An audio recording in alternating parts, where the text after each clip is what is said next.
Well, if we're gonna find any ghosts, we better split up. You're listening to Never Split Up, a horror movie podcast. There are certain rules that one must abide by in order to successfully survive a horror movie.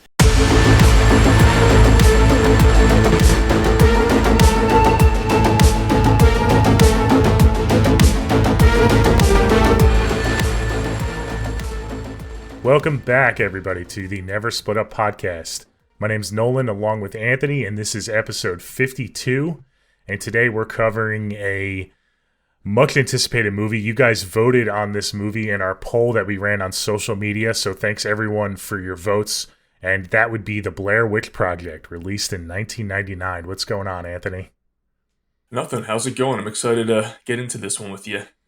It's going good. It's going good. I know you're excited. I know that you adore this movie. Not to out you, but I know you have a tattoo from this movie. So, spoiler alert, Anthony really likes this movie. This is going to be fun because we may have difference of opinions. I'm pretty sure you know how I generally feel about this movie, but my thoughts have changed over the years. I used to despise this movie completely, and now it's kind of a little bit more intricate the more I, watch the film and kind of appreciate it for what it is and its when it came out and its time. So I'm excited to get into this for sure. Quick shout out to our last episode, Pearl. Please, guys, if you haven't listened to that episode, I thought it was really good. And we had Phil on from Phil at the Movies. I thought that was an excellent episode. So check that out, guys. Any other announcements you wanted to make? I know we're not going to do the results of that poll until probably later on, but did you want to cover anything before we get into this movie? Yeah, just guys, make sure you check out our Pearl episode. Again, it's always great having Phil on, and it's a good 1-2 punch if you want to watch or listen to our X and Pearl episode back to back, especially with what is Maxine coming out now, I guess, in less than 2 months. So that's crazy. Those are a good 1-2 punch. I know time's flying, yeah. So I can't wait to get into that. But yeah, check out that episode. And then our big 50th episode was our favorite modern horror villains. We got some great feedback, so if you guys haven't checked that one out, make sure you put that on the rotation. Yep, definitely. But yeah, let's get into Blair Witch Project. I'm excited for this episode. Do you want to just cover the quick cast and crew? It's not long, so I love it. I love it. All right, so I'll give you guys. Again, if you're part listening or viewer of this podcast, you know the Blair Witch Project. But the synopsis is 3 film students vanish after traveling into a Maryland forest to film a documentary on the local Blair Witch legend, leaving only their footage behind. It was directed by Daniel Merrick and Eduardo Sanchez. It came out in 1999, so our childhood. I do remember when this movie came out, and it stars Heather Donahue, Joshua Leonard, Michael C. Williams, as their characters have the same name in the movie, so that's awesome for us to talk about. And then, again, a standout is Patricia DeCue as Mary Brown. She has a quick little cameo. She's awesome. And other than that, that's our, we have the beginning of the movie. They interview some people. That's the other cast members. But Our trio is pretty much all we stand by the entire movie. And this movie was a huge, I don't know if anyone remembers when it came out, but it was a huge, huge, huge deal. Specifically, we don't really get this genius marketing anymore. I remember when it premiered, I think it premiered at a festival in January and it came out in the summer, but when it premiered at the festival, they actually advertised it as having the actors were either missing or deceased. And this was before social media, so this marketing strategy was amazing because you couldn't go look up anything. And when people saw, I know when my aunt went to see the movie, she thought this was real, found footage that was left behind, which is fucking awesome. And again, you guys, looking at this through the lens of 1999, that's crazy. I remember she came home and I was talking to her the next day. She was terrified. She said she almost passed out in the theater. I was like, this is, you can't replicate anymore because of, technology. But if you guys are around in 1999 when this movie came out, it was huge, and rightfully so. It's one of the most profitable horror films. I think one of the most profitable films of all time in general. I think it had a couple $100,000 budget, and it made over $250 million Not worldwide. even. I think the budget was 60,000. Yeah, it was crazy. Yeah, so this movie was a big deal, and obviously, it's also credited with reviving the found footage genre. It's the reason why we have the Paranormal Activity franchise and Cloverfield. So it did a lot for the genre. Yeah, I can't wait to get into this. Like you said, it did come out at the perfect time that we could talk about the marketing. Just genius. Also, I feel like people were, because there was no, it wasn't the internet age yet, there was no social media, people were a little bit more naive, especially, I hate to say it, like older generations that, like at the time, you know, because I'm watching this movie and I'm sitting there like, every time I watch it, I think to myself, how the hell did people think that this was real? Because I could tell it's not real, but we've grown up on found footage movies, and so and we're used to it by now. So, like you said, it revived the genre. I mean, it wasn't completely unprecedented. There have been times in the past where this has been tried, but not to this extent and not to this effect. Like you said, it completely blew up. I mean, I think it was around, like you said, $250 million it grossed for what we got. I mean, that's insane. So the fact that people really truly did believe, even if they didn't believe by the time they finished the movie, they went into the theater thinking that this could be real footage. I think even people that weren't naive maybe had like a glimmer of hope that maybe some of the footage was real or something, because like you said, it was kept under lock and key. Nobody knew any of the details of the actors or anything. And I know there's been some drama in since its release with the actors. I know the actors, I guess, haven't gotten paid fairly or something. I've brushed up on it a little bit. I don't know if you know more about that, but so hopefully they get their payday eventually and they can fight for what they should have earned, I guess, in the first place, because the movie made a killing. I don't know how they didn't pay them fairly, but I don't really know the details of that. I don't know if you knew more of that, but I think briefly, because when they did, there obviously this was a franchise. We have the sequel that came out, Book of Shadows, a couple years after this, but that had nothing to do really with the first one. Then we had a 2016 movie, and that actually does refer to these characters, and I think they weren't like consulted, and then there was kind of the likeness of them, because this is their real names as well. And then I know that I'm actually so excited we're actually getting another movie. They just announced a couple months ago. I think that's when this kind of whole blew up, with them kind of like suing for their, so I think they're trying to deal with that. But, you know, the three of them are crucial to the success of this movie. So I do believe they should get, like you said, you know, give them their due, because this movie is iconic. Yeah, for sure. I mean, they were team players. They hid. They didn't come out publicly that they were alive or anything. I mean, it was brilliant, but they definitely sacrificed a lot. They could have launched a career for themselves if they didn't do that for this movie. So, you know, they should definitely get respect, put some respect on their name for that. So, okay, yeah, let's dive in. I want to hear your, I guess, overall thoughts of this movie. I know it's going to be glowing for the most part, but why don't you tell me kind of what you're feeling towards this movie? 25 years later since its release. Yeah, crazy how time flies. But yeah, I love what you said, how like people who weren't naive going back and seeing this. I think this movie is again another exercise in how sometimes simplicity is perfection and less is more is scarier, along the lines of Halloween back in the day. I think this movie is an all-timer for me. It's a lot of it has to do with my age. Obviously, I'm a 90s kid. So when this movie came out, it blew up and I fell in love with it. It terrified me. I just think that this could, if you're looking at it, this could be something that really happened watching it. There's nothing that you see in the movie that like, oh, that's like a Hollywood effect or something, because really we just hear things for the most part, and the paranoia of them going missing and being lost and hearing things at night and seeing these weird figures. And then at even the final few minutes of the movie, we don't see what's happening to them. We just see, you know, these little things that, again, create something in my mind that I'm thinking of something 20 times scarier. And I'm just like looking behind my shoulder. And like, this movie's still, to me, terrifying. I think the ending is one of the best endings in horror history. I think that it feels real. It feels like this is really happening, and that's why Blair Witch Project is so successful. Much like, you know, we didn't cover Paranormal Activity yet, but the first Paranormal Activity feels, for the most part real, minus a few things here and there. And as that franchise goes along, it kind of loses that feeling. And I think that's when the franchise starts to diminish.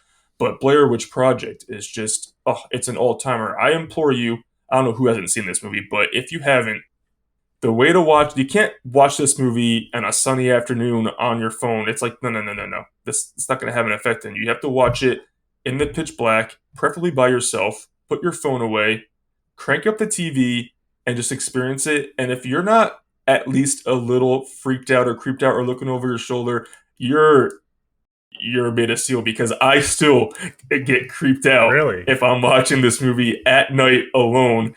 It's just an exercise in tension and build-up. And I think this build-up is done perfectly because it's terrifying. I love in the beginning how, we'll get into it, but I like how it goes with playing with the lore of the stories the townspeople have heard. I think it really does a lot for the movie as we progress, because we're thinking about those stories as the movie goes on, and the legend, it builds up the legend of the Blair Witch. So I think that was so expertly done. And I mean, I don't want to get into too much with my just overall thoughts, but I just think that it lends to the paranoia of them once they get lost. And I'm someone who has been hiking, and I have gotten lost for a couple hours, and I freaked out. So I can only imagine doing this for consecutive nights in a row with someone's hunting them, pretty much. I think the acting performances are realistic, how they get paranoid and more paranoid throughout the movie, and they almost go like crazy. They're delirious and they go crazy, but in the end they're turning on each other. That to me is all realistic. So I cannot give enough kudos to all three performers. Even if they get nasty to each other and you're yelling at the screen because you guys are being dumb, but I almost feel like this is something that real people would do and find themselves in. Yeah, man, I just love it. It's quick. What is it, like 80 something minutes? But the buildup is still perfect. And you're not gonna love, I think this movie did really well with critics, but it was a little polarizing with general audiences, especially as the years go on. This is not the movie that you're gonna go to if you want nonstop action, special effects, supernatural horror. It's not about that. It's just, like I said, it's an exercise in build-up and tension and real-life paranoia. What happens when you go to investigate a legend and you get lost in the woods and you can't find your car. That alone is terrifying, even without something hunting you. So I just think the setup is great. The story is great. I do love everything about this movie. It's one of my favorites. It's definitely my favorite found footage horror movie, hands down. Nothing's beating this. Yeah, it's an all-timer for me. Like you said, I have it tattooed on me. I have the symbol tattooed on me. I go back to this movie at least once a year, and I make sure I watch it by myself in the pitch black, and it has that effect on me every time. So yeah, I love it so much, and I think it deserved all the success it has, and I'm very excited to see it come back, and I hope they go back to the vibe of the first one a little bit and don't go too overboard with the special effects, because that's not what Blair Witch is about. And I think that's why, although I do love I've grown to love the 2016 movie over time. I think it went a little bit too far with the special effects instead of keeping it simple, and what's not seen is scarier. And the Book of Shadows, I hate that one. But yeah, so I'm excited that this is coming back, and I'm excited to get into it with you. So what about you? I know you're not as hyped on it as me, but this is going to be a fun episode. I just love movies. I love horror movies. I love discussing these movies with you, because when we get difference of opinions, it's so fascinating to me how art just captures people differently or doesn't capture them. It's amazing. You said that you think it's almost like a masterclass in build up and tension. I actually have written in my notes that that's one of my issues with the film. So it's pretty funny. I feel like every time this film, and just to start, my overall thoughts, what I do like about this movie is the world building, like you said, the mythology of the Blair Witch, the interviews at the beginning. You really get that sense of the townsfolk. I love how they interviewed people and not everyone believed it, and people believed it to certain degrees. I think that adds to the mystique of it.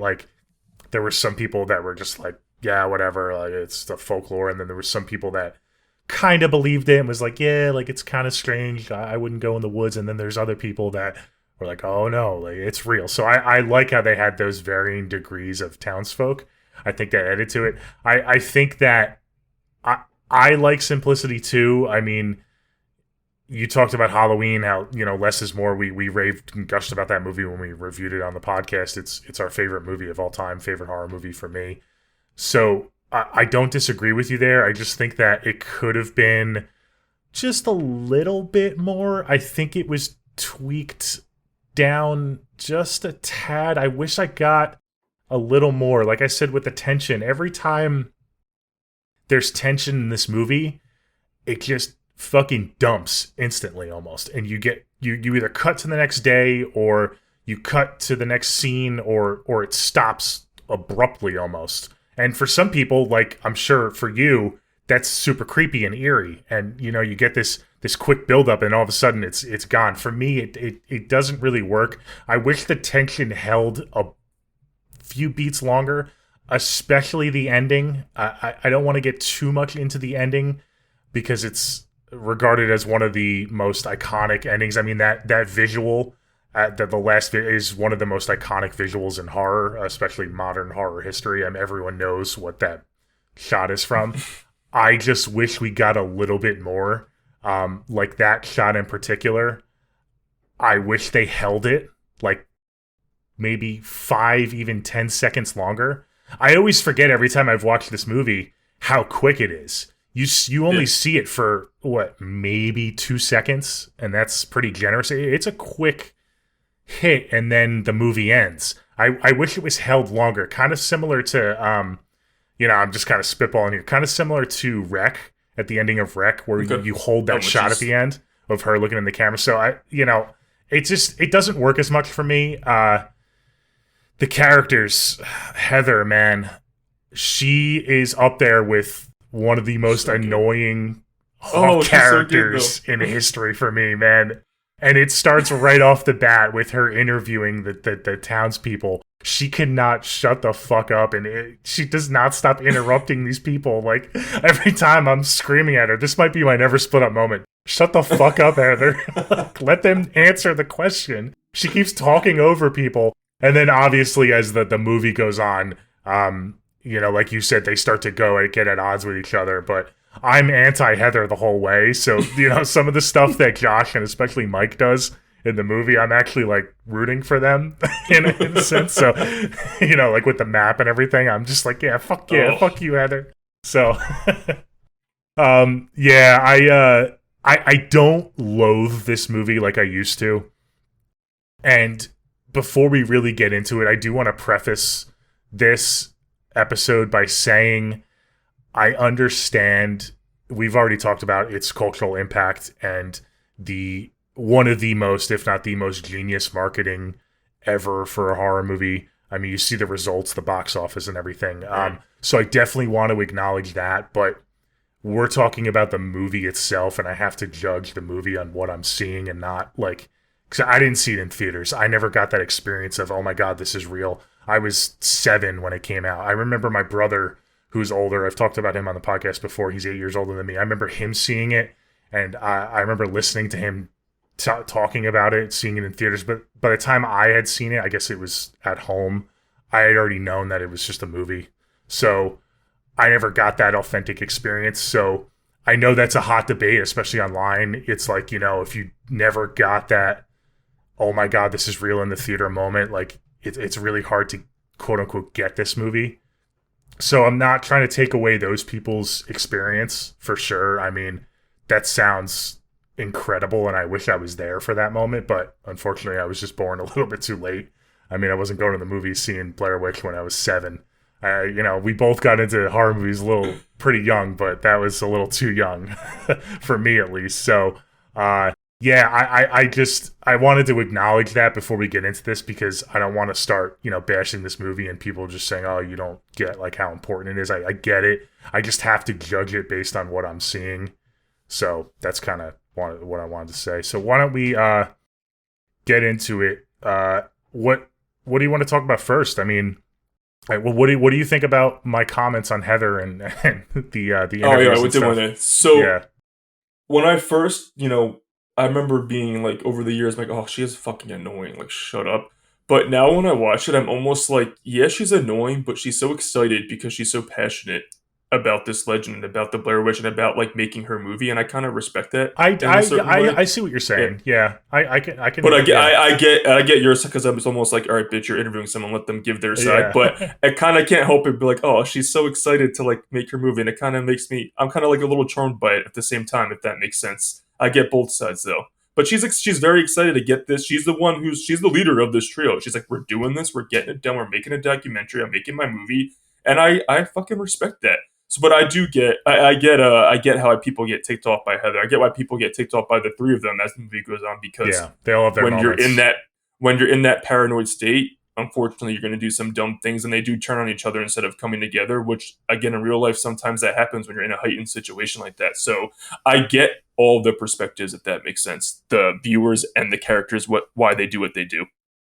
Yeah, and again, you talked about them. I just want to shout out the three actors. They are a strong point for this movie. I mean, they are the entire movie. So if they don't work, then the whole thing falls apart. I think it's pretty realistic how they have ebbs and flows. They aren't best friends and then all of a sudden they're at each other's throats. They have moments of weakness where they're bickering and arguing, and then they come back to reality and they get themselves grounded again, and then they have their moments again, and it gets a little more elevated. So there's ebbs and flows to their relationship, and I think that's explored quite well, actually. So I think that's a strong point. And I also like what you said about when they do interview the townspeople. First of all, we get that small town vibe, which again, the Burkittsville, that's crucial in a horror movie, especially like this. I love the vibe of the town. And I like how you said that some people are like in real life, people, some people believe in ghosts, and some people say they kind of believe it, and some people are like, oh no, this is legit, like don't fuck with it. It's the same thing in the movie. They're like, oh no, it's all like towns talk, people being crazy. And you have people who kind of believe it, and there's people like, fuck that, we're not going in the woods, we want no part of that shit, it's real, she's gonna come get us if we go in the woods. So I think that was very, again, lends itself to the realness of the movie, and how you can see how, like, in real life, people would also have stories like that in a small town. Some believe it, some think it's horseshit. So I really love that, and I also love the little short stories that, like, certain townspeople said, which is obviously important to the movie, especially when you get to the end, about the murderer who lived, like, deep in the woods and, abducted children, and he murdered them in pairs while someone was standing in the corner waiting for their turn. That's fucking terrifying, and I love how it plays into the finale. And then you have the one woman who says, she's in the woods, she saw a woman in the woods, but her feet weren't touching the ground. I love shit like that. And again, that to me builds the lore of the Blair Witch and makes me go like, oh shit, they're going to see some crazy shit. So I like that, again, you're hearing the stories, but when you're seeing the shit happen in real time, you don't see all this crazy shit, but you have that in your head already. So you're imagining like, oh my God, what is going on at night and what is happening? Again, for a movie that's trying to come off as something that's really happening and could really happen, I think that was kind of smart to do that in the beginning, so the audience can put these terrifying visions in their head, even though all they're really seeing is, what's make that noise at the night and who's banging on their tent. It kind of makes it scary, like what is doing that and who is doing it. So I think that those little like tidbits in the beginning were crucial to make the movie effective. Yeah, and it's muddy too. It's messy. I mean, you have to put the pieces together, and even by the end of the movie, you're not, all the pieces aren't together, and that's kind of what makes it a little creepy. You get the townsperson talking about the actual history of the town with the guy who murdered the kids, and they're found up in the woods, and you said like he made the kids stand in the corner.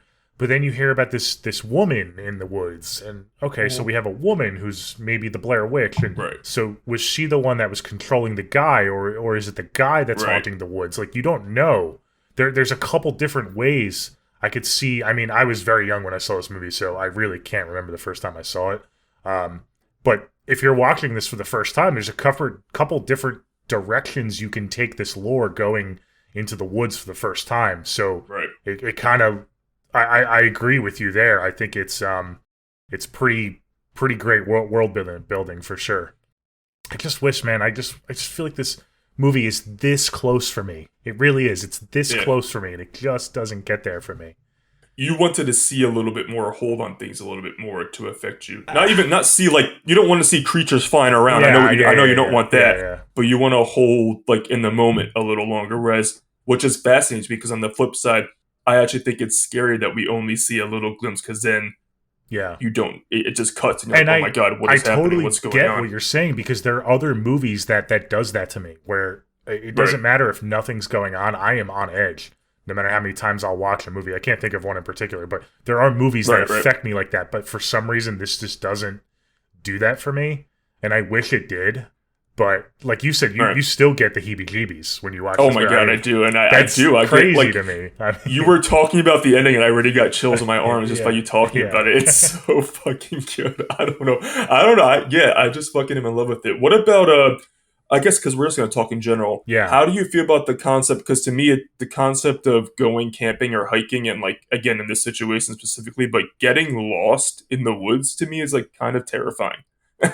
It's very terrifying to be like secluded and not have help, and especially I don't even know, like even today you can have like your service can go and you don't know where you are, it can still happen like that today. But to me that terrifies me when you are trying to go on the trip and then make your way back to your car and you're just like you're done because you're lost. So that alone terrifies me so much.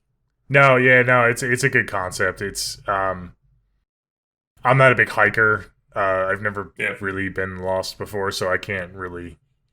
You said you that's happened to you, so I can't really relate to that as much. But no, it's got to be terrifying. Yeah, it's kind of trying to read that fucking map and shit. I'm not really too familiar with Maryland as a state. I know it's kind of a smaller state, so every time I watch this movie, I think of like a very enclosed system, a woods that isn't terribly big.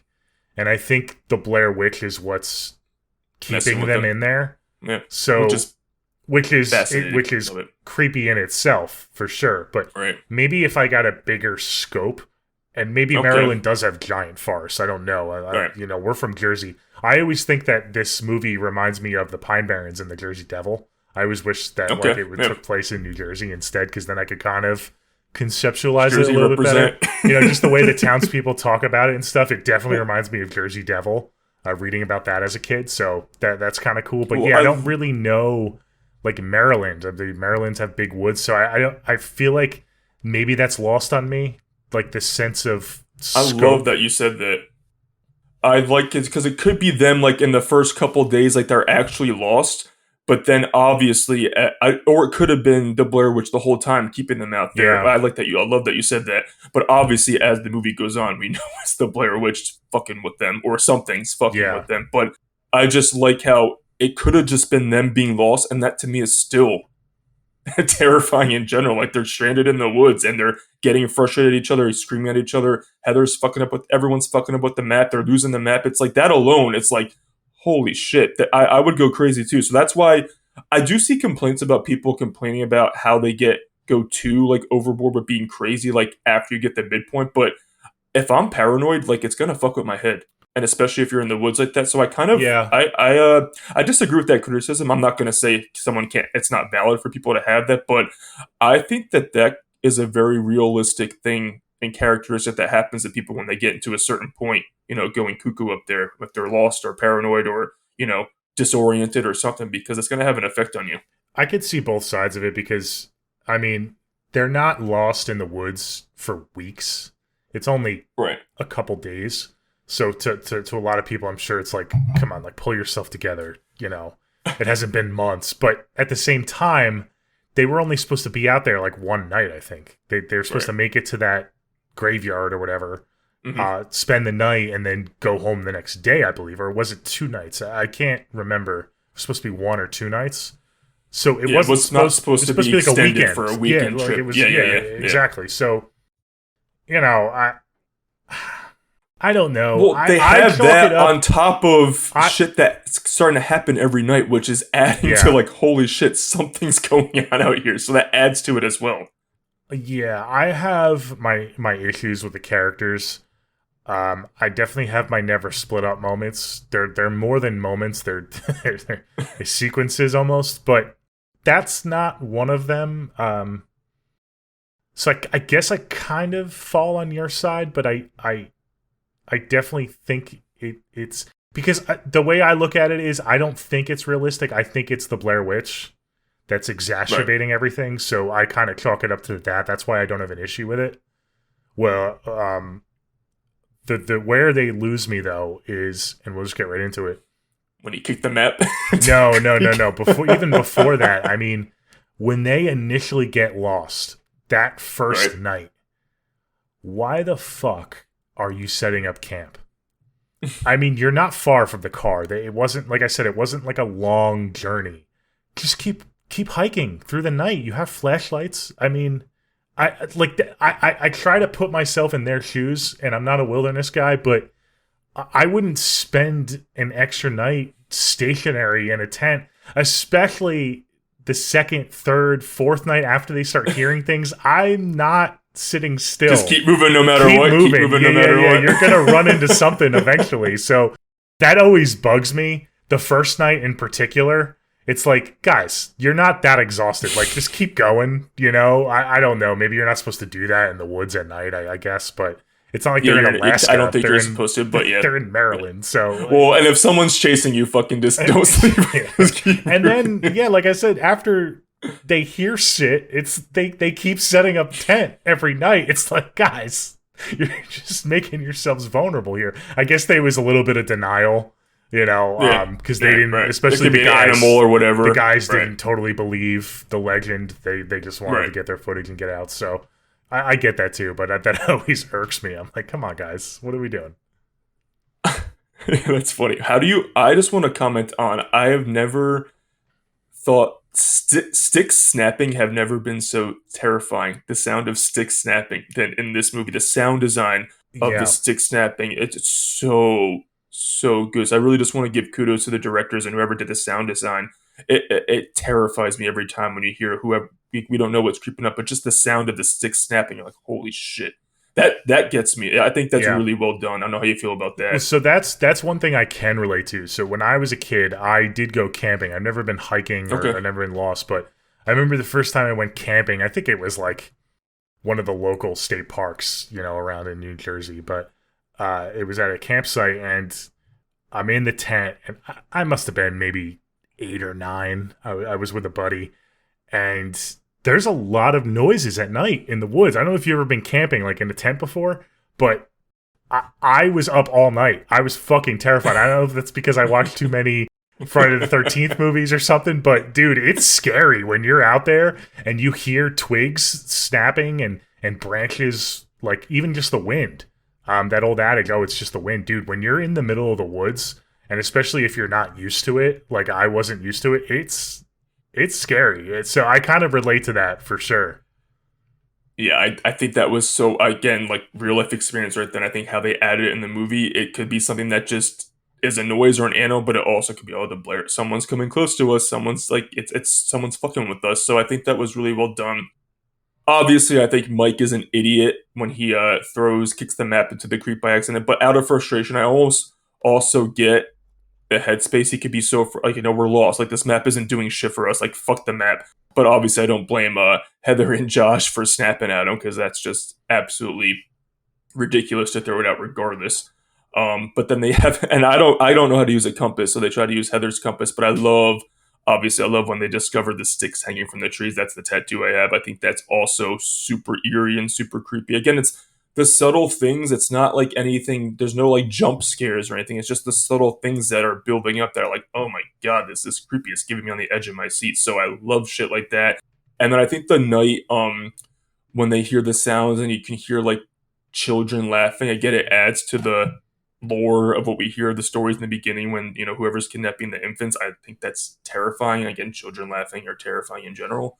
But and then when we get to the point when a force or something shaking the tent, that scene gets me too. It's horrifying.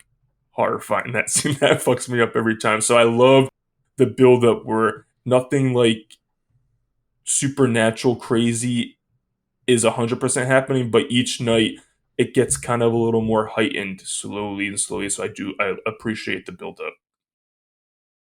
I want to go back to the map scene. I love Mike. Mike is awesome. I'm a believer that Heather was lost almost instantly and she couldn't read that map. I agree. I think she was gaslighting them, especially on their way back. Oh, let's just camp another night. I think she was just trying to figure it out and wing it, and she had this sense of she felt responsible, right? So she tried to act more, in charge than what she really was. I don't think she had a clue of how to get back. So I think the map was pretty useless by that point. I don't. So when Mike, it's revealed that he It's like, fuck throws this. it in the river. It's fucking great, dude. She gets so pissed at him, and Josh too. We haven't talked much about Josh, but he gets pissed at him too. And I just love Mike, that when he's singing "God Bless America," dude, he is going through it. God, he gets so aggressive with it too. He goes through the ringer in this movie, man. It is so funny. He has so many highs and lows in this movie. It's great. Yeah. Well, speaking of Josh, after that night when they shake the tent, they find that their possessions have been fucked with and thrown around, and Josh has like his stuff and equipment almost has like slime on it. So, that he's a target, and he's the first one who goes missing from the crew. And I think that's also handled very well. Yeah, so you like that. I'm sure how, like, there's different elements that keep happening, like with the slime, and maybe Josh is targeted, but it never goes anywhere. Like, we never get a payoff for any of that stuff, but I think you like that because it adds to the lore. The mystery. Mystery. Yeah, okay. I personally would have liked to see that kind of be explored a bit. Okay. A little bit. Again, I'm not saying that we need to see everything. I'm just talking like I know what you're saying. A little bit more for me on stuff. You wanted to spend a little bit more time on each little occurrence that's happening. I get it. Yeah. No, I get it. Because that's where the polarizing aspect comes in for this movie. And you even said how you like how it builds up slowly. Again, I think it's a little too slow. I think a lot of the movie reminds me of, and we'll draw another comparison to Paranormal Activity. I feel like it reminds me of the first night of a Paranormal Activity movie, how really nothing happens. Do you prefer Paranormal Activity to Blair Witch Project? Yes. Oh, yeah. Okay. Definitely. I was just curious. I figured, but I was just figured we get that out of the way. Okay. Yeah, I mean, that was, that was on one of my rankings, that franchise. I do like that franchise. Yeah, I definitely like, especially comparing the first movie to Blair Witch, for sure. Yeah, I'm more of a paranormal guy. But again, I have a vivid experience of going to see that in theaters. Now, I never thought, we never had the element of, oh my God, this is real. Although some people thought it might have been real. But so you're comparing that to what many had the first time they saw Blair Witch. Well, I'm saying that it's maybe not as fair because I never got that with Blair Witch. So maybe it's just an unfair You got that comparison. with Paranormal, though. Exactly, Gotcha. yeah. I mean, it's one of my favorite experiences ever, seeing Paranormal for the first time. So, I agree 100%. Because I also remember seeing the first, we'll cover that movie, but I do remember seeing that one, opening weekend in a packed house, and that was something as well. Yeah, dude, every time it was nighttime, there was like a hush over the crowd. It was fucking great. You're like, oh no. Yeah. But I also appreciate how they actually show, like, I know there's a scene in the movie when we see they're going across a river that was identical to one they crossed like earlier in the day. So that adds to the holy shit, we're not making any progress, we're not going. And I do appreciate when movies show, that why their characters are being frustrated, like they're lost, like they're not making any progress. And again, is it them being stupid and not knowing how to get out, following directions, or a compass? Because I couldn't follow a compass. Or is it the Blair Witch just getting the last, on them? So I like that the movie went out of its way a little bit to show us like the frustration, because I was frustrated for them when they were like crossing the same trees or the same rivers nonstop. I'm like, oh my God, this is torture. I do love that. And then I do like how eventually like Josh is the one who vanishes, and that's I'm excited terrifying. to talk about this part. Yeah. Go ahead. No, go ahead. Sorry, so get into it. Yeah, no, I love I think it's terrifying when he screams for help. Yeah. I think that's so horrifying, and you just slowly hear his voice go more, dissipating, and then, he's gone, and the next morning he's not there. I love it. How do you feel? I know I think that's just absolutely horrifying, because then they actually get because in my opinion, it's not like Josh just wandered off. I know they say like he could have, but like something took him. Yeah. And so that's when it would click in my head if I was Heather or Mike, like something's 100% happening and we are lost. And obviously this other person or entity or whatever has the advantage because they know these woods like the back of their hand. So yeah, I thought that was done very well. I'm glad you brought this moment up because I love that moment too, but this is a prime example along with the ending of how it just kind of ends. Mhm. Probably the biggest never split up moment for me in this movie is when Josh goes missing because Heather and Mike make no effort to look for him. They just chalk it up to, oh, Josh is gone. Let's continue on. I mean, they have a brief moment of like panic, but he could have fell, he could have gotten hurt, twisted his ankle. I mean, he could be out there vulnerable. They don't know what happened to him really. So, and I know Right. they're scared, but they kind of just go like business as usual right after that scene. And it's like, I would have liked to see again a sequence of them in the dark searching for Josh and then that like intense search for him and running Right. around the woods. But we never Instead got of that. waiting They for just, the end for that, we got that at the. Oh, we hear him again at the end. And they obviously yeah, find the we hear house. that at the end. But when he first goes missing, they literally make zero attempt. I don't know. Well, they do. They do theorize like either right in that moment or right after that his yells, because now they're like kind of like fully taken over by the legend. They Yeah. do like think that it's a fabrication by the Blair Witch, trying to draw them out a little But bit. I They mean, do whether comment it is on or that. not, your friend is missing. I mean, like, they're just like, I love oh, my friends, but I don't see know if ya. I love them that much to go. Well, I mean, it's not like they're at a crossroads where it's like safety or Josh. You're fucked. like, you're And then- fucked. So You're go look fucked. for your You're friend. I fucked. mean, Yeah. like what else? What do you have to lose? Yeah. How do you feel about when she finds I do also like when she finds like the bundle of the twigs and then Yeah. she finds Josh's shirt, like the fabric from his shirt, and Uh-huh. then she finds the blood soaked, like it's like a tongue, a finger. That's like the and a next couple morning, teeth in right? there. They just like Yeah, go the to next sleep. morning yep. Like, all right, His let's go to hair, sleep. his teeth, tongue, and a finger. And then how do you feel about her not telling Mike? Because she's like distraught, but because Mike's going a little cuckoo. Yeah. So do you agree with her not telling Mike or what? 'Cause I kind of understand that. I kind of do understand her not. Yeah. So telling Mike. what's the moment? She kind of plays it off, right? Like Mike asks her about it. He questions her. Like, Yeah, she's no, I'm okay. I'm just having a moment. Like Yeah. she literally doesn't tell him or doesn't show him because I think she thinks that if she shows him that, he's gonna fly off the diving board, go full in insanity mode. Which because he's a little like you said, he's kind of like getting a little kooky. Oh yeah. Yeah. I agree with her. I guess. I mean, the never split up moment already happened for me. So now he's a goner. So you might as well just kind of Right. compartmentalize it and not panic Mike, I guess. So I guess I agree with her in that moment. Yeah.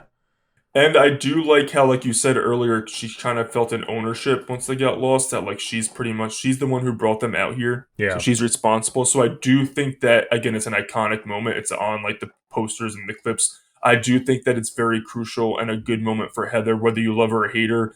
That she has that moment on the last night where she's like recording herself, apologizing to Mhm. Mike and Josh's parents and like saying sorry to her mom. I do think that's a very crucial moment for her to take responsibility pretty much for the predicament that they're in. And again, it's been parodied to death, obviously, in the Scary Movie with they're like, ugh, her like fucking mucus coming out of her mouth. But I think that that's a good Heather moment when she finally just is like, we might not be making it out of here. Let me just record my apologies and like take responsibility for all this. No, it is, and it's her finally being honest with herself and acknowledging all of what happened and how it's all pretty much like you said.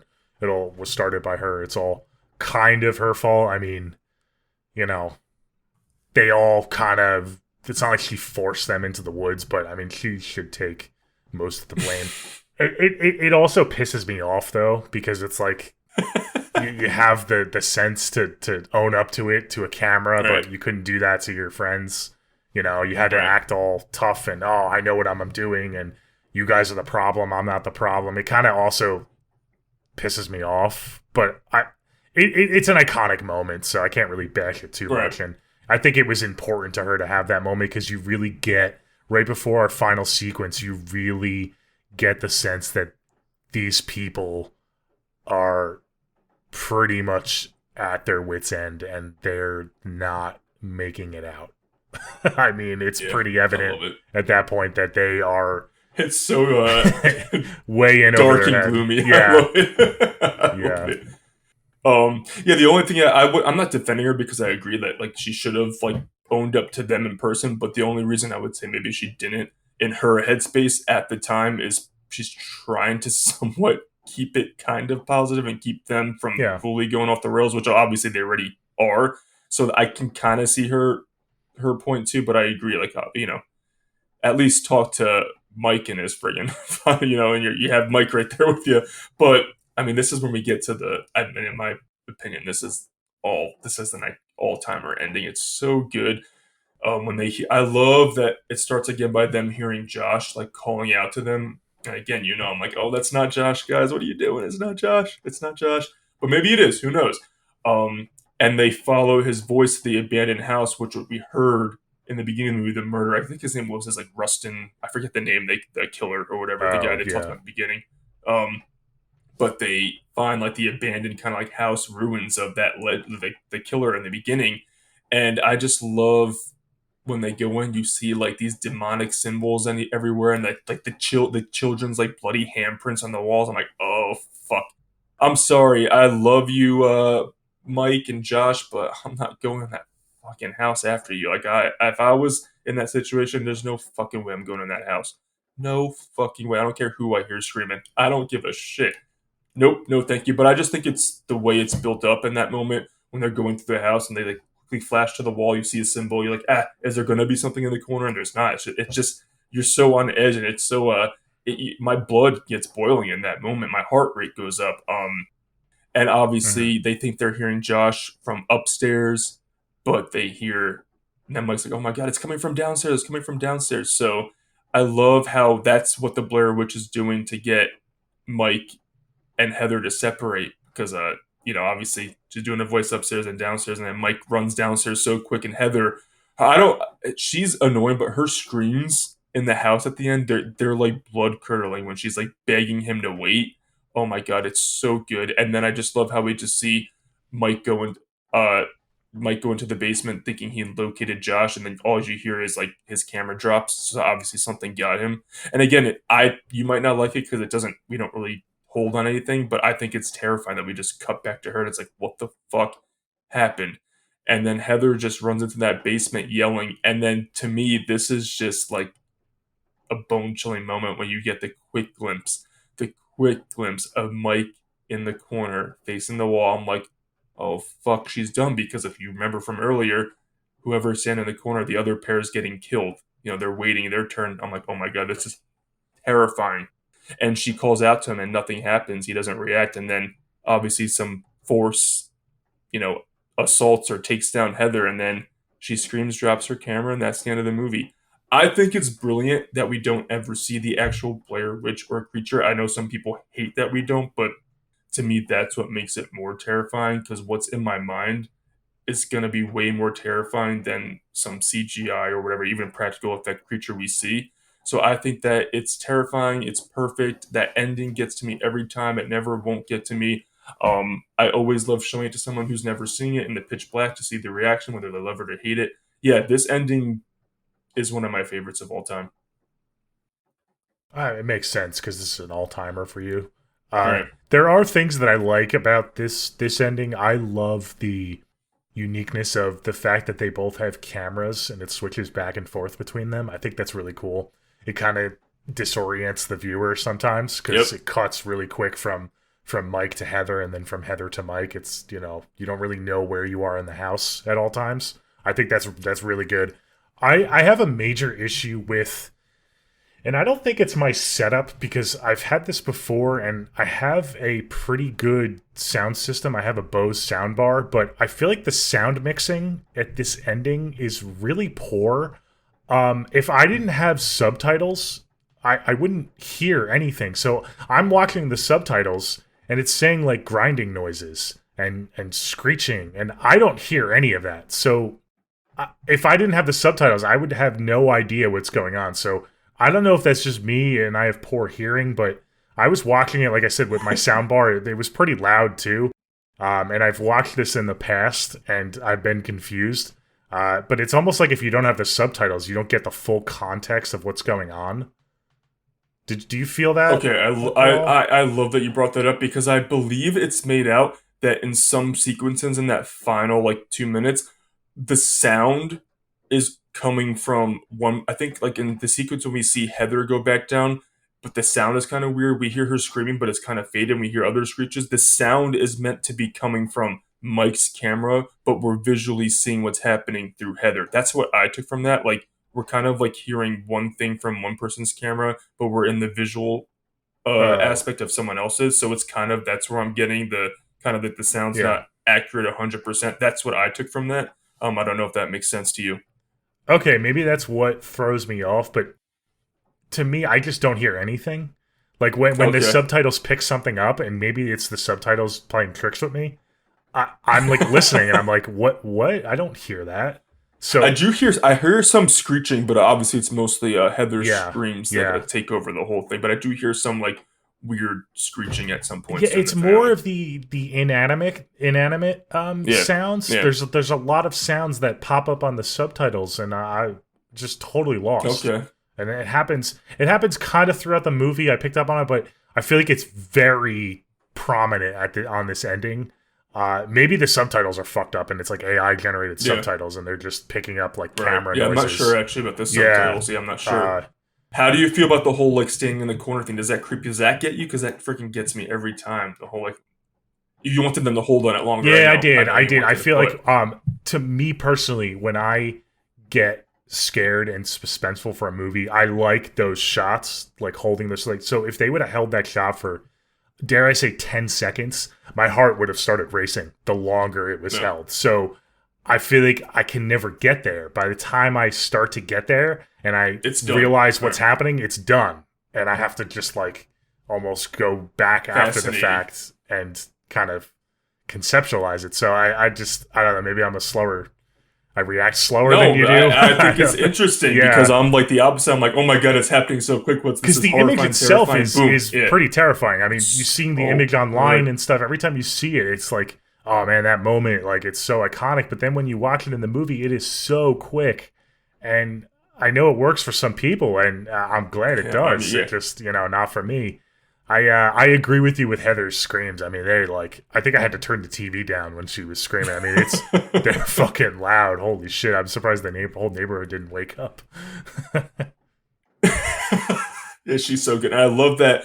I mean, from Heather's point of view, when she sees him in the corner, she's like begging for him to respond, because if in some crazy reality she remembers the story from the beginning, she knows in that moment when she sees someone sitting in the corner that the other person in the room is about to get killed. So she's like, holy fucking shit, I'm about to get killed. But she comes to the realization in her last seconds, like, I'm the one being killed right now. Terrifying. Yeah, see, it's all too quick for me. That would have been great if we get that shot of her seeing him for like 5 or so seconds, and we get that sequence where she fucking realizes I'm a goner and she starts freaking out and maybe does a scream while we see that. I think it could have been played a little bit better for me. But what was I going to say? I had a thought that I wanted to ask you about, and now I can't remember it. Damn. I don't remember. I do think the layout of the house is pretty creepy too. Like I think it's simple enough, but I think it's just terrifying. It's just in the middle of the woods, obviously nowhere. And then when you have it, just builds on the lore. I just think it's. I haven't watched this movie enough to really understand the house, and I kind of don't want to. Like I said, that you kind of get disoriented once you get inside, because it's not a very big house. But once you're inside, I feel like it feels a lot bigger when they're in there. Disorienting on purpose for sure. Yeah. So yeah, I love it. If you see the 2016 movie, they go like a little bit more into that, which is a little like overboard. But yeah, 100%. So you are not of the comes down to simplicity mindset that it was all a prank, right?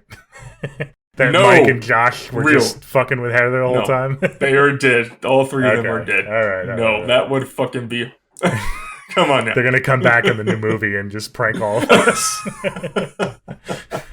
Gotcha. Yeah, gotcha. Oh my god, imagine that. Oh my god. But no, I just think the ending is just, it's masterful. I really want to see these directors come back. I don't know who's in the new one, but I think they're great. I never saw A Book of Shadows. Is that what it's called? I don't think it's I've not. ever seen that. It's not for me. I've seen the 2016 one. I actually, dare I say, like it better. You would like the 20. I was going to just say I do like it better. I do think it does go a little bit too much, whereas the original goes not enough.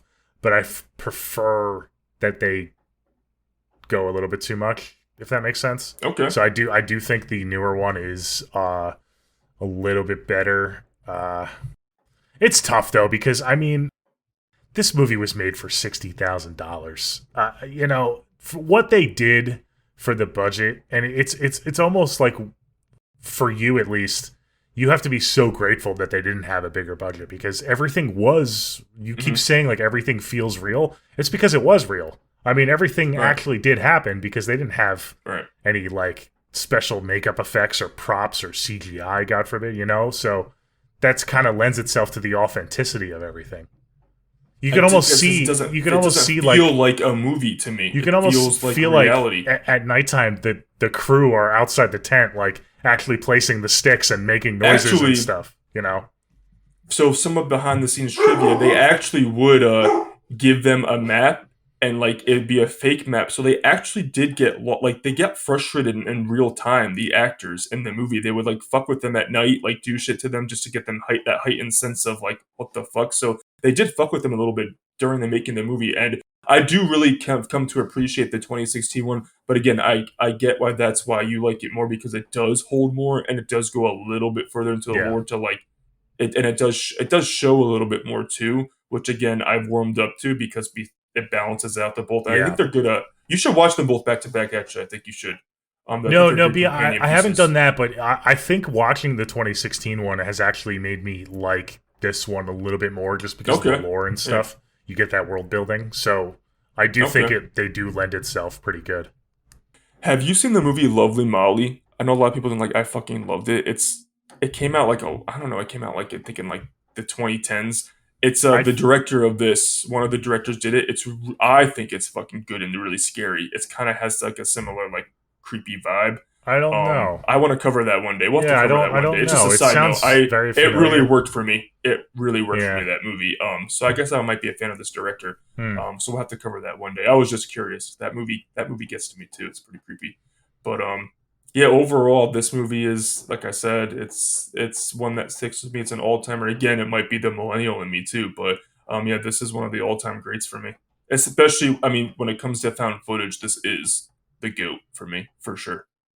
Real quick, just because I had this quick discussion with my wife, she kind of thinks that, just backtracking, when they first get lost, do you think that it's the Blair Witch pretty much the whole time, like, fucking with them? Like, and also, do you think that there's like a time loop going on? Well, because that's what she it's thought. So hard. And it's so hard because I've seen the 2016 movie, and she's smart if she hasn't seen the 2016 movie, because we find out in the 2016 movie it is a time loop. Oh, okay. Maybe that's why she's said that, because she has seen the 2016 movie. Okay, and she does. She does like that movie better than the original as well. She's not a fan of the original. I would figure that. But too. So maybe she's conflating the two movies, and she's assuming, because I watched it and she was saying, "Well, isn't it a time loop?" They never really go into that in the original. I don't think they don't. No, because I think it's basic. She heard me like laughing at the movie as I was watching it, like when Mike was going crazy, and I'm like, these people, like, it's been 2 days, and I think she chimed in. She's like, "Well, isn't time fucking with them?" And I guess we find that out later on in 2016 that it was. Yeah, that could have been it. But I myself believe that they were like truly lost on like the first and maybe second day, and then after that, the Blair Witch took advantage of that and just really heightened it. Okay, I do think they actually got lost, in my opinion. I think they did too. Like I said, I think Heather really never had a grasp of what she was doing. But I also think that once they made it to the cemetery or whatever it was, that the Blair Witch took over. The Blair Witch kind of sunk. I'm kind of on the same page with that a little bit. Sure. Yeah. Okay. Like the further they got in, the more control she got, and the more like whatever grasp she got on them. I agree 100%. Okay. All right, that's it, guys. That was fun. So we did it. That was the Blair Witch Project. I thought that was a pretty civil discussion. You were a lot more understanding than I thought you would be. Well, just because I do know how it's just with a movie like this, people look for different things in horror movies, and this one is something that's very. It's either you get it and you appreciate the simplicity, or you're the opposite side, and you appreciated it, but you just wanted a little bit more. Whereas I don't get the people who just wanted something completely different. So that's what I appreciated about it. You just wanted like a tiny bit more. Yeah. But some people wanted a completely different movie, and that's not what this movie's trying to be. You know what I mean? Yeah, no, and there's different kinds of horror movie fans. There's your fans Right. that just want all out, jump scares and stuff, and they're valid for Right. liking that type of horror. So not to And, discredit them, but I'm kind of in, like you said, I'm kind of in the middle. I do like a slow burn. I do like less is more, but I just think that they could have went a little bit more. And I also think found footage is super hit or miss Yeah. for the crowds in general. Yeah. It either works for you or it doesn't. I'm happen to be a fan of most of them. I think it gives that realistic. I guess I appreciate the realistic vibe. It adds to the tension to me. But some people really, it's like if it doesn't go balls to the wall, even if it's found footage, it's not for them. They're like, oh, nothing's happening, which I'm kind of on the opposite end of that. Yeah, and you see that too. I've seen a lot of discussion about like best found footage movies. I know like a really popular pick is As Above, So Below, which I do really like that movie, but it's like people's favorite found footage movie because probably it goes there and it goes over the top, but it's still found footage. So I think you have a little bit of credibility when you We'll you have say to that. cover that one day, I think, for sure. Yeah, that's a As good Above, one. So Below. I like We'll that get to one. I do like We'll that get to movie. I think just people. It's grown on me in the years. Yeah, I think people. The first time I watched it in theaters, I was like, no, but now I kind of appreciate it a little bit. Yeah, we might have seen that together. That was around the time when we were seeing did. a lot of that shit I think we together. did. Yeah. We'll have that. That's on the list. But all right, I've been seeing a lot of discussion on Drag Me to Hell. We have to cover that as well. Oh, I'm just throwing that out there. Yes, we do. Yes, I we do. remember Well, seeing that with you and all of our friends. yeah. We were the only two who liked the movie because we Oh, understood I it was Eli fucking Roth, love- and everyone else fucking hated it. No, Sam Raimi. I mean, Sam Raimi. I'm sorry, Sam Raimi. Yeah, we know his vibe. yeah. Oh my god, Yeah. First of all, if you don't get that movie, sorry, fuck off. I But we'll get don't to know it. why I vividly remember us leaving the theater. And I believe I gave you a look because I knew you loved it and I loved it. And I was waiting for one of our friends to just say how fucking terrible it was. And as soon as they said it, I just started laughing. I'm just like, guys, I loved it. It's so so good. funny. Yeah. I remember that exact moment too. So We'll get to that. It's on the list. all right, so let's get into our never split up moments. For those of you can new go here, first. this is where we pick a dumb moment that someone makes in the movie that we think is just super dumb, and we're yelling at the TV, and we just pick our favorite moments, and then you guys can vote on it on social media. I'll go first. There's a couple to choose from. I'm not going to choose the infamous map scene with Mike, because again, one, I'm rooting for Mike and I'm anti-Heather, and two, I do think it's the Blair Witch fucking with them, so I Right. kind of give him a pass on that. I'm going to go with what I said before. When Josh goes missing, they make zero effort to try to locate their friend, and they kind of just spend the night huddled in the tent, and they don't even really make any effort at Right. all. So I'm going to go with that night that he goes missing, and they hear his scream, and they don't do anything. They just kind of So no effort to find their friend. No pretty much, effort to in find that them, moment. yeah. Okay, I think it's so funny because mine's the end when they do try to find him. That's like, funny. why are you doing that? Why are you doing this? So mine is obviously when they hear this poor Josh's cries, which again, I feel bad for you, Josh, but I'm not going in Yeah. that house. I'm not trying to help you at that point. I'm sorry, because now that I'm fully in on the Blair Witch, something's real out here. So my never split up moment is that Mike and Heather go into the house and try to find their friend. I know I'm sound like a shitty friend, but that's my moment, is that they do go in and they do try to help him, and it obviously leads to their demises. So I'm like, sorry, he's probably already dead, and it could be the Blair Witch playing tricks on you very well. So yeah, we have the complete opposite. The complete opposite, but I agree with yours too, because at that point, Yeah. it's pretty evident that Josh is Right. pretty fucked. So, Well, and especially after she found like the teeth and the Yes, tongue, yeah, that's it, like yeah.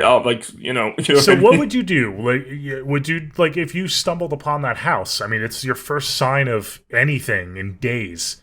Would you just go the other way and just try to get lost in the woods I again? would fucking Yeah. turn around and sprint the opposite way. Yeah. Fuck that. I would probably just collapse and lay there until my end. I mean, I don't see myself giving that much of a Or fight. I'll turn around, start running, and then probably have a heart attack when I'm running and die. Yeah, part of me just thinks I would just say, you know what? I'm just going to sit here and just wait for something to happen because I'm not moving a muscle.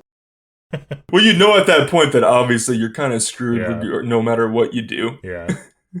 All right, cool. That's so funny. Very cool, very cool. Okay, so now let's get into our review scores. I'll let you decide who wants to go first. If you want me to go It first. doesn't matter. I can go Yeah, first. go ahead. So again, I guess I don't want to. I mean, I've already gushed about it. This movie is an all-timer for me. My favorite found footage horror movie. Again, I think it's the perfect lesson in less is more, because what goes on in your mind and what you picture in your mind is more terrifying than what they're ever going to put on screen, especially when it comes to these creatures and whatever. So I do think that they made the right decisions throughout this movie of just fucking with us just enough, but not really ever showing us the witch, because I have a picture of my witch that's different. What Nolan's picture is, what your picture is. It's all what terrifies us the most. I love this movie. The actors are great. It's just it's a movie that's part of my identity because I grew up with it. And again, I'm a 90s kid, so I'll never go away. And I do still watch it and I still get the heebie-jeebies. So that says something about this movie all these years later. Yeah, it's one of the greats. It's a 9.6 for me. It's up there. Well, awesome. That's awesome. Yeah, cool. And I'm really happy that you enjoy this movie, because I really don't. There are aspects that I do, but I just feel like this movie is not rewatchable for me. I had a good enough time rewatching this in the context of this episode and kind of reviewing the movie, but it's also been years since I've seen this movie, so that helped.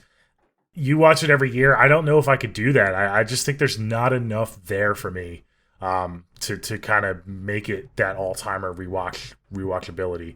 So, my score is going to be somewhat interesting because, I mentioned in the beginning of the episode, I understand its context and history. I understand the budgetary constraints and what they had to work with. So that all factors into my score, and I've done this before. I've factored other elements into a score. It's not going to change it that much because I do have to judge it by what it is still. And I feel like it's fair to do that, even though the budget was so small, because it is regarded as that all-timer movie for people like you. So I feel like it's fair, because some people might be like, "Oh, you're too harsh on an indie movie that had no budget." But when you make $250 million, you open yourself up for fair criticism, and your feelings are valid no matter what. Exactly. Yeah. Exactly. So I'm gonna give this movie I'm gonna give this movie a 5.8. Oh, yeah. Oh my god. 5.8. Oh my god. 5.8. That's I'm sorry. Oh, that's bad.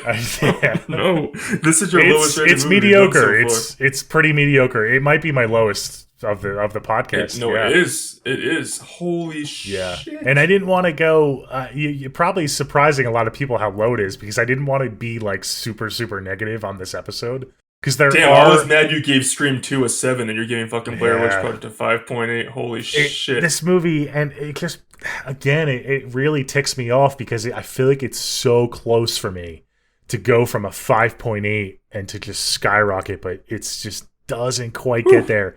And it never even has moments. Like, if it had one or two moments where it goes there and then the rest of the movie doesn't, I could, have a good time with this movie. But the whole runtime, I never get there. I never get those chills that you get. It's just not for me, man. It's just, it's not for me. Well, now I'm very excited for because we're going to have to get more in depth with the franchise leading up to the release of the new movie, because I want to keep covering it. So I guess leading up to the movie, we'll have to bang out the other two sequels. Yeah, so what's going on? Is that a sequel? I think it's I have a feeling. I think it's I don't know if it's Blumhouse and someone else. They're gonna make a. Okay. I don't know if it's related or what, but there's another Blair Witch movie coming out. I would say in the next year or two. So we'll have to get through the other two movies in the meantime, and then. Let's see if you get more into the frantage as we go along. Yeah, let's see if Book of Shadows 5.8 is a higher score for me. If it is, I'm going to question you a little bit, but no, I'm just kidding. But okay, wow. So this is another episode where we have difference of opinions. So guys, make sure you let us know, who you agree with more. Does it work for you or not? Because the movie is very polarizing, obviously. You said the word polarizing, and I think that's it. I people really love this movie, or they just don't get it.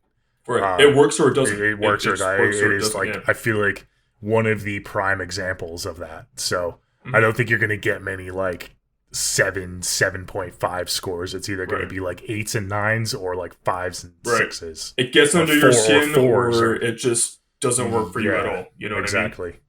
So, okay, guys. All right, We cool. can't wait to hear from you. Who you agree with more. Vote on the Never Split Up poll. That will be on Twitter/X and also Instagram. You can find us at neversplituppod on those websites. Please subscribe to our YouTube. Thanks for all of our newer subscribers on YouTube.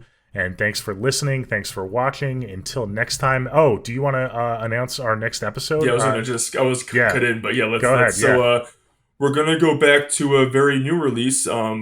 This release also has been the talk of the town on Twitter. Yeah, it really has been. So we're gonna cover the 2024 movie Late Night with the Devil, and a little spoiler: this is another movie where I think we're gonna have a little difference of opinions on. So this is gonna be another exciting episode to get to. So yeah, make sure you guys check that movie out before that episode drops, because we're gonna get into it, and it's very it's really going around. It's really being hyped up. Yeah, it as really one of the is. better It's horror been movies. talked about a lot the last couple months. It really picked up a lot of steam. And that's a Shudder movie, correct? You can find that on Shudder. So I actually saw it. So to get a theatrical, I saw it in theaters the first time I saw it, but it is on Shudder now. If people want to streaming. watch it for the episode next week, they can watch it on Shudder. Shudder. Okay. I'm sure you can rent it on VOD if you don't want Yeah. to subscribe to Shudder either. So yeah, make sure you either Do the free have Shudder, trial check if it you have out, or Shudder. rent it. Yeah, it's easy enough.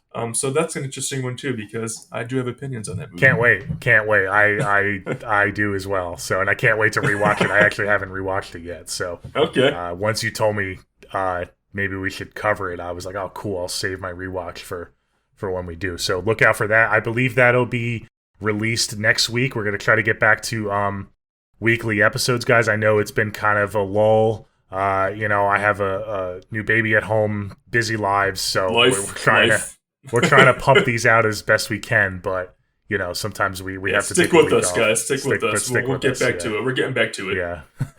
A lot of movies to cover. I even just this year, I want to cover a lot of stuff that we couldn't get to last year. So should be a fun time for the podcast for sure. But until next time, guys, I'm Nolan. That's Anthony. This is the Never Split Up podcast, and we'll see you later. Bye.